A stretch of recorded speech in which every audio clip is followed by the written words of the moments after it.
그렇다면 핀테크, 테크핀. 핀테크는 알겠는데 지속적으로 나오는 얘기 중에 하나가 테크핀입니다. 심지어 카카오 측에서는 몇 년 전부터 우리를 핀테크가 아니라 테크핀이라 불러다오 라는 식으로 이야기를 했었습니다. 비슷하면서도 좀 다른 말인데 좀 봐보죠. 핀테크, 파이낸셜하고요. 테크놀로지 두 개를 합친 거죠. 쉽게 이야기하면 금융기술입니다. 금융기술이기 때문에 금융이 먼저고 기술이 나중이었어요. 이게 없던 게 아닙니다. 은행은 너무 느린 것 같아. 아니에요. 은행은 원래 빨랐었어요. 우리나라의 대부분의 금융기관들은요. IT 부서가 크고 스마트폰 등장했을 때부터 시작해서 굉장히 발빠르게 다양한 앱이랑 다양한 서비스를 만들어 왔었습니다. 대신에 차이점은 금융이 먼저였었고 기술은 서포트였어요. 테크핀은요. 얘를 뒤집은 거죠. IT가 중심이 된다.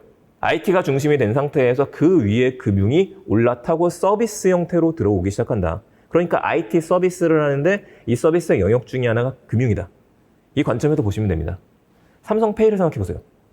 카카오페이를 생각해보세요. 카카오페이라고 하는 플랫폼 위에 삼성페이라고 하는 플랫폼 위에 여러분들이 결제를 하고 싶으실 때 은행 계좌를 연동시켜 놓으시거나 카드를 연동시켜 놓을 수 있죠. IT 위에 여러 가지의 금융이 들어간다. 그래서 테크핀이라고 하죠. 근데 요즘에 화두 중에 하나는 빅테크입니다. 지금까지는 테크핀에서 은행이라든지 카드라든지 밀월 관계, 정말 좋은 관계를 유지해 왔었던 IT 기업들이 이제는 한 발 더 나아가서 자체적인 금융 플랫폼들을 가져가기 시작하고 금융 서비스를 더 확장시켜 나가기 시작하죠. 그게 올해부터예요. 핀테크가 확산된 이유는 전 4가지 정도로 이야기를 드립니다. 첫 번째는 기술 발전이에요. 2007년도에 아이폰, 스마트폰들이 등장하기 시작하면서 모바일은 정말 가속화됐습니다. 모바일이 가속화되면서요, 기술 자체가 저렴해졌죠.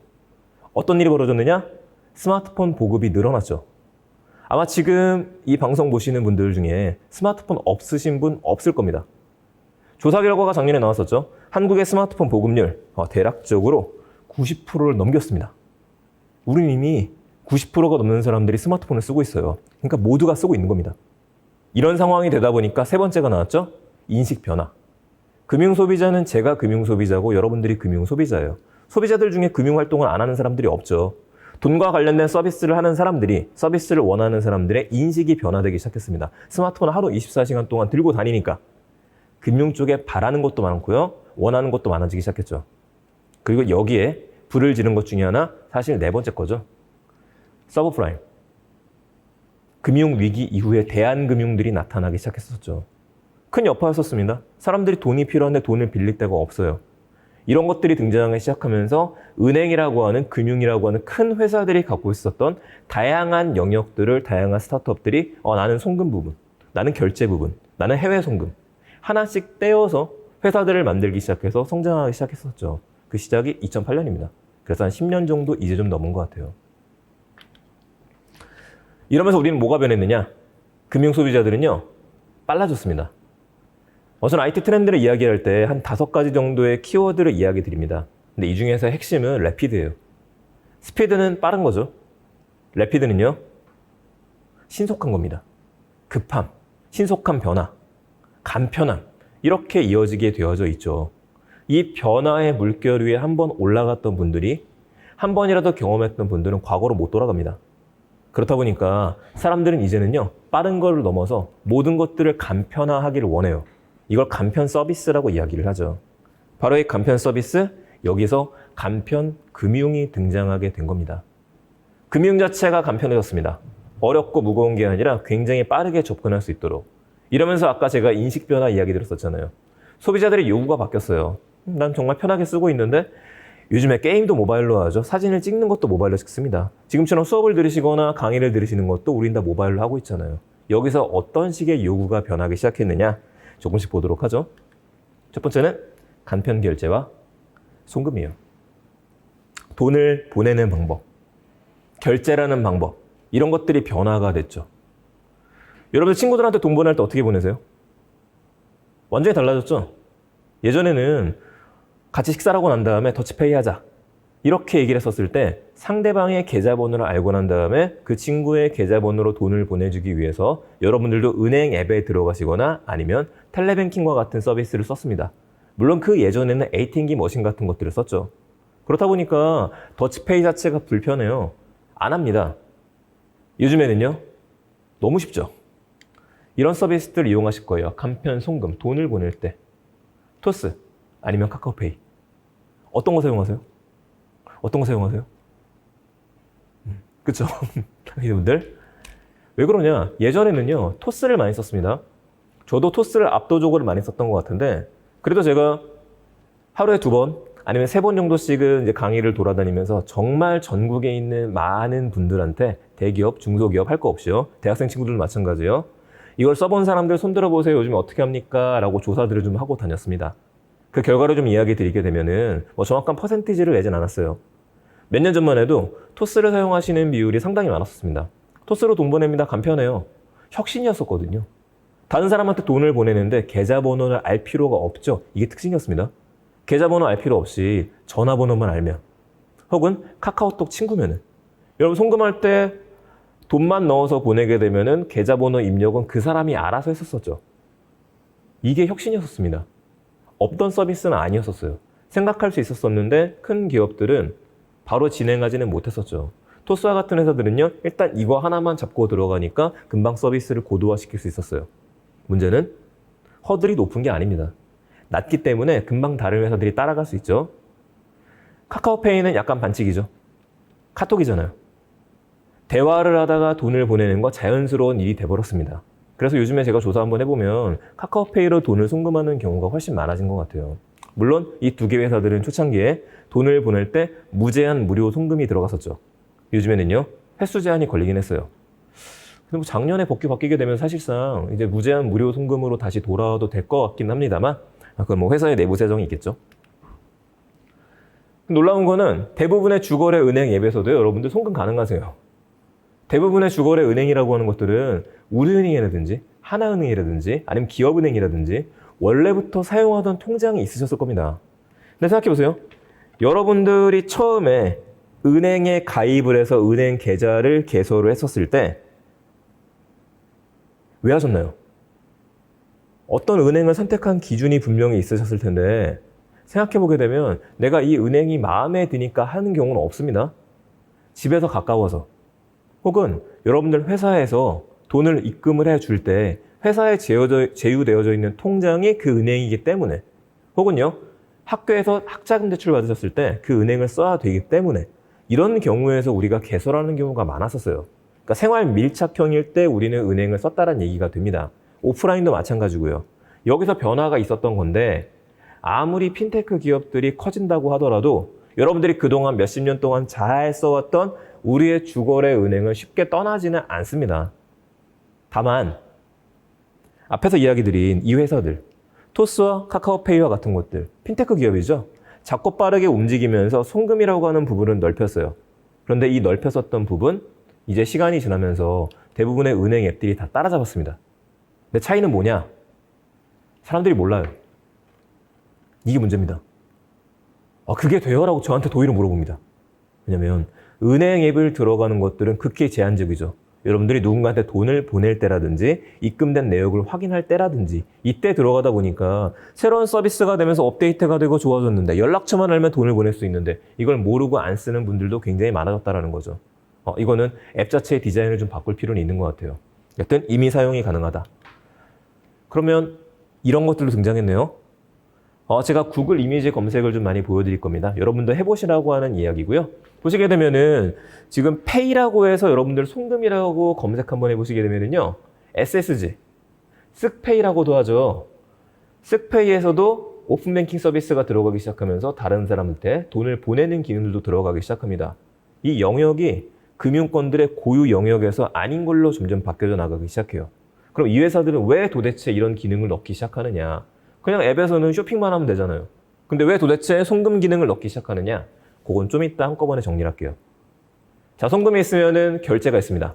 간편하게 결제를 해야 됩니다. 간편하게 결제를 해야 되는데 하면 되는 것들이죠. QR과 모바일 결제가 뜨기 시작했죠. 자, 온라인상을 이야기하는 거 아닙니다. 여러분들이 모바일에서 막 보다가 결제를 하는 것들, 이거 너무 쉽잖아요. 공인인증서의 허들이 낮아졌기 때문에 우리가 손가락만 대도 결제가 되고 쳐다만 봐도 얼굴로 결제를 할 수 있는 시장 이미 열렸습니다. 그런데 이제 방향이 바뀌고 있는 것 중에 하나는 오프라인이죠. 오프라인에서도 편하게 우리가 결제를 할 수 있다라면은 카드 내면 편한데요? 이게 아니라 카드도 없었을 때, 스마트폰 하나만 들고 다녔을 때. 네. 전 세계에서 QR과 모바일 결제를 제일 많이 하는 나라? 이야기 들었었죠? 중국이죠. 중국은 정말 많이 하고 있습니다. 네, 지금 중간에 질문이 들어왔는데요. CBDC에 대한 이야기가 들어왔는데, 제가 오늘 이야기에서는요, 디지털 화폐는 이따 Q&A 때 이야기 드릴 수 있기는 한데, 암호화폐에 대한 이야기는 좀 빼놓고 이야기 드릴 겁니다.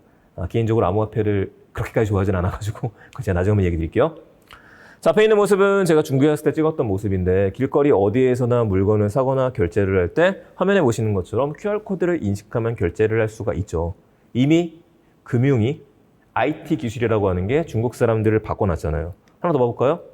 여기는 어떤 모습이냐? 길거리에서 여러분들 이런 거 많이 보시죠? 우리나라 생각하시면 됩니다. 인사동과 같은 곳에서 귀걸이 좀 사볼까, 그릇을 사볼까 했었을 때 결제를 할 때요. 여기 있는 거 장판을 살짝 들게 되면은요, QR코드가 있습니다. QR코드를 결제해서 바로 현금이 아니라 돈을 서로 송금하는 방식으로 바꿔나갔죠. 그래서 얼마 전에 좀 신기한 기사가 하나 떴었어요. 어떤 사람이 이런 노점상의 QR코드를 자기 걸로 바꿔놨던 거죠. 몰랐어요, 그거를요. 모르는 상태에서 결제만 받다 보니까 저는 분명히 가서 이렇게 송금했습니다 라고 하는데 입금이 되는 게 아니라 바꿔치기 했던 그 사람의 통장에 자꾸 돈이 들어가게 되는 거죠.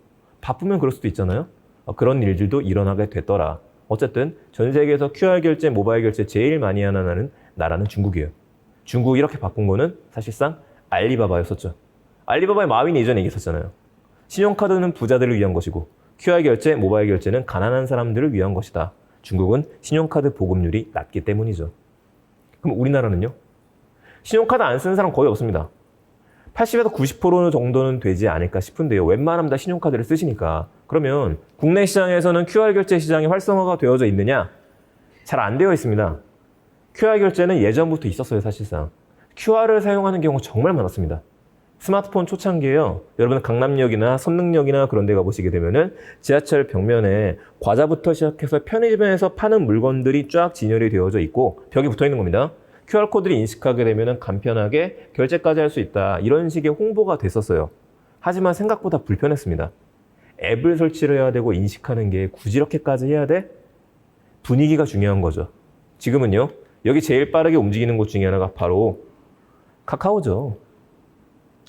카카오페이는 이미 2014년 9월에 나타났죠.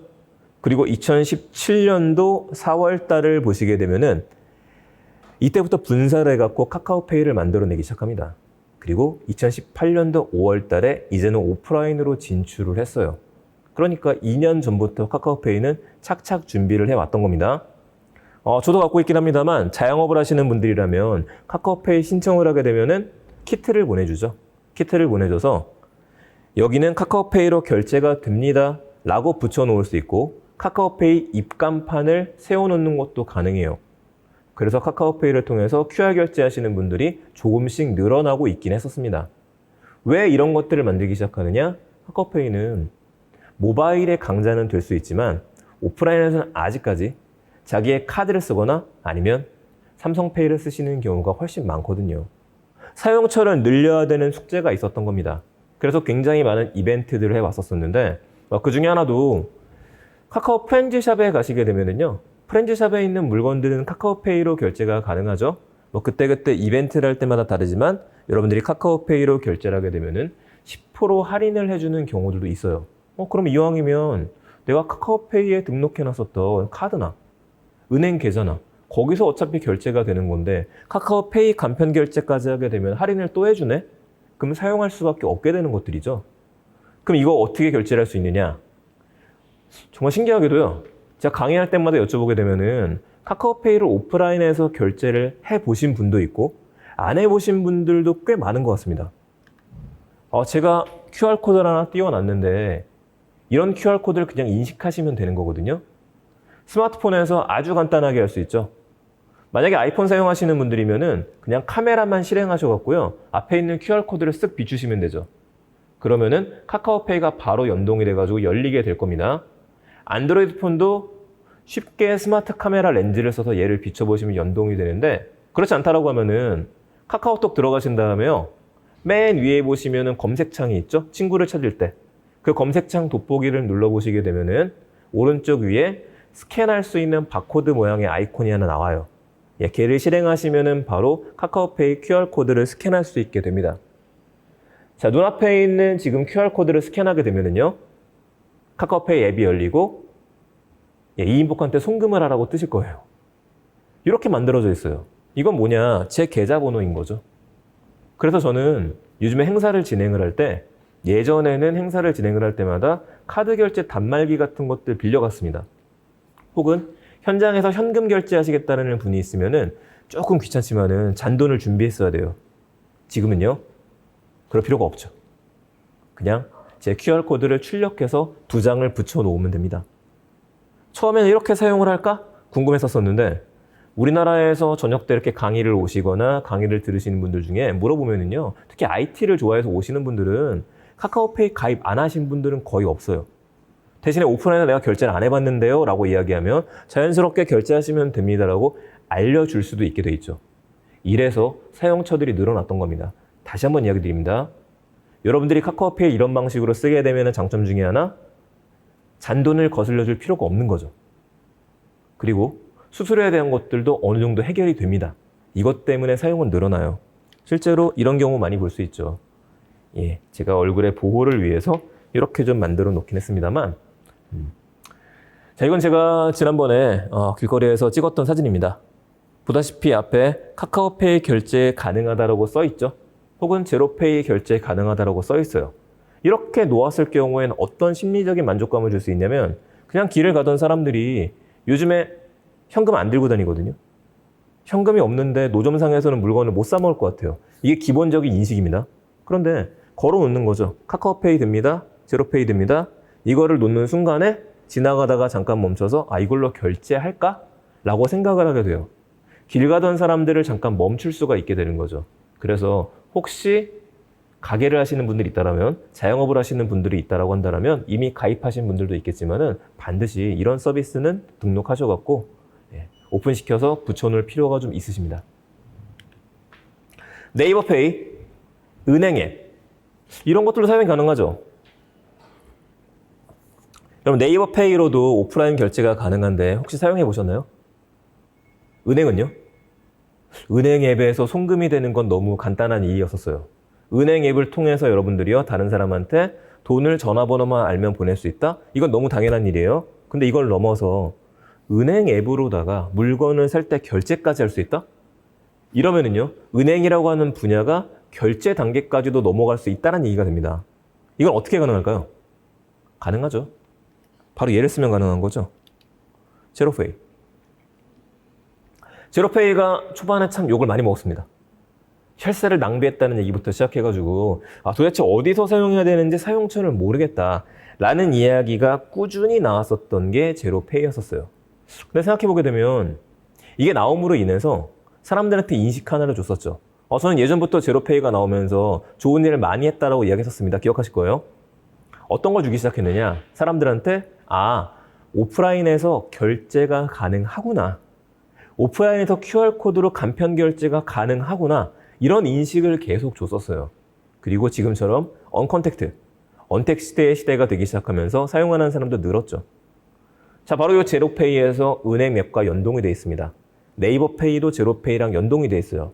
그래서 여러분들이 길거리를 가시다가 이런 식의 제로페이 됩니다를 발견하시게 되면은 이때에는요, 네이버에 들어가셔갖고 네이버 오른쪽 상단에 있어요. 관련된 내용들이요.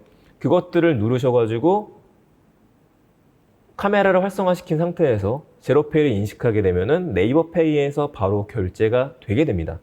이런 방식으로 만들었죠. 은행은요? 은행 앱도 마찬가지입니다.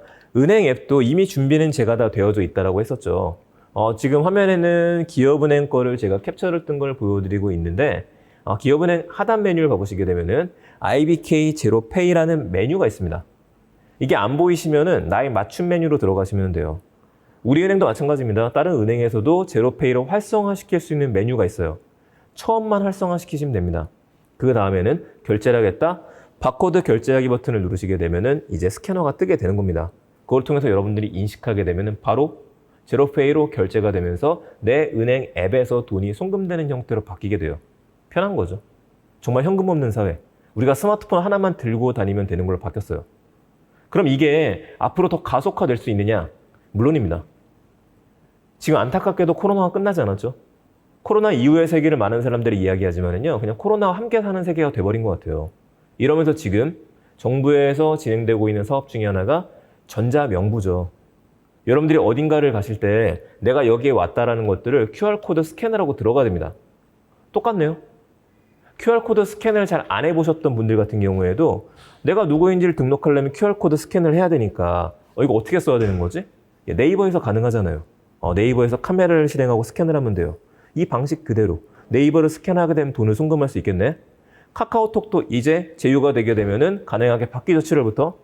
그럼 카카오톡 같은 경우에도 스캐너에 들어가가지고 이를 찍으면 가능하겠네? 그러면 결제도 이런 식으로 하면 되는구나. 학습되기 시작하는 겁니다, 우리들이요. 자, 6월 24일자로 또 어떤 일이 벌어졌죠? 신분증. 저 같은 경우에는 평소 스마트폰밖에 들고 다니지 않고 지갑을 거의 안 가지고 다닙니다. 이래서 종종 낭패를 보는 이유 중에 하나가 은행에 갔을 때 은행 업무를 처리를 해야 되는데 신분증을 두고 왔어요. 그럼 집에 갔다가 와야 됩니다. 혹은요, 스마트폰을 새로 변경하려고 대리점에 갔는데 서류 다 썼는데 신분증 스캔하게 주세요라고 하는데 신분증이 없어요. 다시 또 집에 갔다 와야 돼요. 이거를 방지하기 위해서 24일부터 적용되어져 있는 게 여러분들의 운전면허증을 스캔을 해서 QR코드처럼 디지털화해서 갖고 다닐 수 있는 방법들이 생겼죠. 바로 통신 3사가 만든 패스 앱에서 가능하죠. 지금도 여러분들이 패스 앱을 설치하시게 되면요, 바로 한번 활용해 볼 수 있으실 거예요. 자, 이렇게 변했습니다. 이런 변화, 물론 이제 운전면허증 같은 경우에는 조금은 안타깝게도 우리가 저장을 할 수 있는데 실제로 활용할 수 있는 게 많지는 않습니다. 근데 그건 늘어갈 거예요. 그러면 다시 이야기할게요.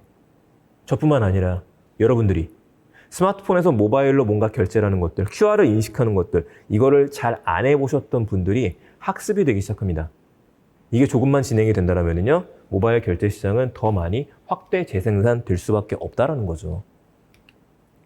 자, 오프라인 사용 더 늘려줘야 돼요. 이게 지금 기업의 숙제입니다. 네이버 페이, 그리고 카카오페이, 더 많은 서비스를 늘려줘야 되는데 어떻게 늘릴 수 있느냐? 그래서 이게 들어갔던 거죠. 네이버 페이 QR 결제 키트 지금 신청하세요. 네이버 페이 QR 결제 시트라고 여러분들이 검색 한번 해보시게 되면은 관련된 사이트를 보실 겁니다. 이 사이트에 들어가시면 돼요.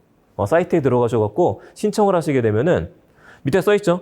네이버 페이 QR 결제는 전국 제로페이 가맹점, 편의점, 프랜차이즈, 전통시장 등에서 이용 가능한 오프라인 결제 서비스다. 이 스티커를 보내줍니다. 이 스티커를 붙여놓으시면 돼요.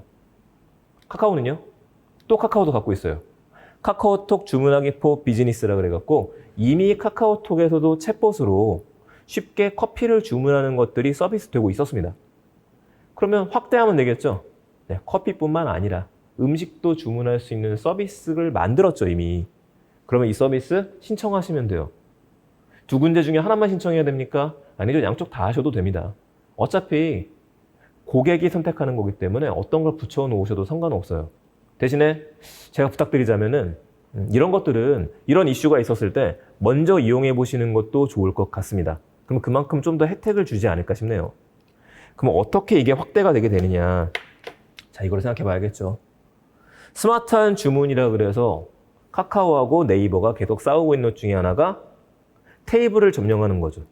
테이블 위에 QR코드를 갖다 놨었을 때, 그러면 우리가 음식점에 간다고 가정해 보게 되면요, 맛집에 가면은요, 제일 걱정되고 또 스트레스 받는 것 중에 하나가 바로바로 와서 주문을 받아줘야 되는데 너무 바쁘시다 보니까 방치하는 경우가 생깁니다. 아무리 불러도 안 와요. 근데 또 하나의 스트레스는 너무 빨리 오셔가지고 옆에 서 있어요. 저는 좀 천천히 좀 구경을 해야 돼요. 맛집에 왔으니까 메뉴판 좀 천천히 넘겨보고 나서, 그리고 주문할 때 바로 주문하세요? 맛집 가시면? 바쁠 땐 바로 주문해야 되는데 좀 여유 있게 가족들하고 혹은 데이트라도 하시면 맛있는 걸 드셔야 되기 때문에 바로 주문 안 들어갑니다. 뭐 하죠? 검색하셔야 돼요. 검색해서 도대체 여기에 맛이 뭔지, 어떤 것들이 괜찮은지 리뷰를 좀 봐야 됩니다. 그 시간이 좀 필요한데 자꾸 옆에 서 있으면 안 된다는 거죠. 그걸 바꾸는 거예요. 앞에 QR코드를 인식하시게 되면은 화면에서 보는 것처럼 두 번째 보이시죠? 네, 바로 메뉴판이 뜨는 겁니다. 내 스마트폰에 메뉴판이 뜨기 때문에 종이를 우리가 볼 필요가 없죠. 그러면은 이렇게 메뉴판에 뜬 걸 보면서 천천히 보고 나서 리뷰도 천천히 읽고 나서 그리고 장바구니에 담는 거죠. 장바구니에 담아서 결제까지. 결제는 뭘로 하죠? 네이버 페이로 해야죠. 카카오 페이로 합니다. 네이버와 카카오가 오프라인에 진출하는 것들, 진출을 해서 금융뿐만 아니라 결제를 잡아가는 것들, 이런 이유에서죠. 편하게 결제할 수 있도록. 자, 결제를 했습니다. 네이버 페이로요. 네이버 페이로 여러분들 결제하면 뭐 주죠? 포인트 주죠. 적립금을 줘요. 그럼 리뷰를 쓰면은요, 또 포인트를 줍니다. 사진을 찍어서 올리면은요, 사진 찍어서 올리면 포인트 또 주죠. 어차피 음식 드실 때 사진을 찍는단 말이에요. 이걸 연결점에서 지금 만들어가고 있죠. 여기 포인트가 있어요. 우리를 자꾸 쓰게 만들어주는 겁니다. 하나가 더 있네요, 그런데. 사용자 입장만 생각하게 되면은 점주분들이, 가게를 운영하시는 분들이 같이 안 하게 됩니다. 그러면 여기서 뭐가 등장하게 되느냐? 사용을 하는 사람이 늘면은 늘수록 데이터를 활용할 수 있게 되죠. 제가 만약에 네이버라고 한다면요, 점주분들한테 이렇게 얘기할 수 있을 것 같아요. 지금 보시게 되면은 한 달 동안의 결과를 보니까 근처의 유동 인구하고 측정해 봤었을 때 지금 20대가 가장 많습니다. 20대가 가장 많은데 주말 점심때는 이 메뉴를 빼셔도 괜찮을 것 같아요. 가능하죠? 혹은 조금 있으면은 여기에서 축제가 열리는데 그때가 되면 사람들이 좀 몰릴 것 같아요. 몰릴 것 같으니까 이런 메뉴를 좀 더 많이 주문해 보시는 거 어떤가요? 라고 데이터에 근거해서 줄 수 있다는 얘기가 되죠. 왜냐? 데이터를 갖고 있으니까요. 이미 네이버지도 무서울 정도로 성장을 했었죠. 모든 것들이 인공지능이랑 같이 맞물립니다. 데이터를 기반으로 다른 사람을 설득한다. 데이터를 기반으로 예측을 한다. 이걸 빅데이터였었죠. 근데 데이터를 기반으로 상대방을 설득할 수 있다? 우린 이걸 뭐라 그러느냐? 데이터 테크놀로지, DT라고 요즘에 이야기를 합니다. 연관되는 건 하나밖에 없습니다. 사람들의 마음을 움직이려면요, 실제 매출이 어떻게 움직일 수 있는지, 어떻게 돈이 될 수 있는지 그 부분을 정확하게 짚어주게 되면 사람들의 마음이 열리죠. 그럼 이런 서비스 우리나라에서 처음 만든 거냐? 아닙니다. 이미 중국 같은 경우에 많이 도입이 돼 있죠. 식당에 갔었을 때 메뉴판을 볼 수도 있지만은 앞에 있는 QR을 인식해서 메뉴판을 읽을 수 있게 만들어주는 것들, 이런 것들이 이미 누구나 생각할 수 있었던 거예요. 하지만 어떻게 활용을 할 것이냐? 좀 전에 이야기 드린 것처럼 결제라고 꼭 끝나는 게 아니라 결제라고 난 다음 스텝, 리뷰에 대한 것들, 이런 연결점들, 이거를 정말 치열하게 고민하는 곳들이 지금 살아남고 있고 시장을 장악하고 있는 시발점이 되어져 가고 있습니다. 여기에 우린 좀 주목해야 될 것 같아요. 물론 일반 유저 입장에서는 네이버 페이로 결제했었을 때 포인트를 더 많이 쌓을 수 있다면 좋은 일이겠죠? 이게 뭐랑 똑같죠? 카드죠. 우리가 카드를 쓰면 쓸수록 카드에 대한 포인트를 주잖아요. 적립 포인트, 현대카드 그런 거 좋잖아요. 여기가 그럼 경쟁 상대로 바뀌게 되는 거예요. 그럼 저희들은 쓸 때마다 비교 분석을 좀 해봐야겠죠. 어떤 걸 쓰는 게 더 이득인지.